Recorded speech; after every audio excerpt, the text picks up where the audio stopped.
আসসালামু আলাইকুম। আমরা যারা শুকনো ড্রাই ব্যাটারি ব্যবহার করি, অনেক ক্ষেত্রে দেখা যায় ভ্যান রিক্সায় বেশিরভাগই ব্যবহার হয়।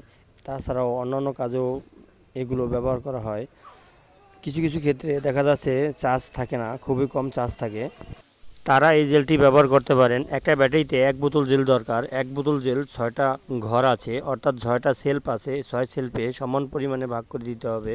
এই সেলফের ভিতর যেই প্লেটগুলো আছে, এই প্লেটের উপরে যেন এই জেল না ওঠে, সেদিকে আমাদের লক্ষ্য রাখতে হবে। প্লেটের উপরে যদি জেল ওঠে, সেই ক্ষেত্রে চার্জিংয়ের সময় সমস্যা হইতে পারে। এই ব্যাটারিটা 120 এম্পিয়ারের ব্যাটারি, এটাই 1 বোতলই দরকার।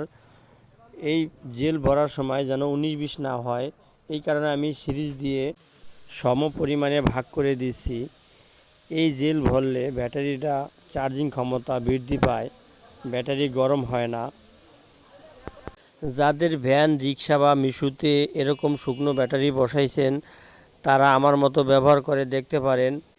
এরকম আরও ভিডিও পেতে হলে চ্যানেলটি অবশ্যই সাবস্ক্রাইব করে বেল আইকন বাজিয়ে রাখবেন। প্লিজ দয়া করে শেয়ার করে দিন। আপনার একটা শেয়ারে বন্ধুবান্ধবের উপকার হইতে পারে। যাদের ভ্যান রিক্সা আছে তারা জানে এই এক সেট ব্যাটারি কিনতে কত টাকা লাগে। এই এক সেট ব্যাটারি কিনতে 25 থেকে 26 হাজার টাকা লাগে। 200 থেকে 250 এম্পিয়ারের ব্যাটারির টাকা আরও বেশি, 28 থেকে 30 হাজার টাকা। এই ব্যাটারিতে জেল ভরার কারণ এই ব্যাটারি অতিরিক্ত গরম হয়, একটু চার্জ কম থাকে। আশা করি আল্লাহর রহমতে চার্জ ভালো থাকবে এবং গরমও কমবে। ফুল চার্জ হয়ে বন্ধ হয়ে যাবে ইনশাল্লাহ। আল্লাহর রহমতে সবাই ভালো থাকবেন। খোদা হাফেজ।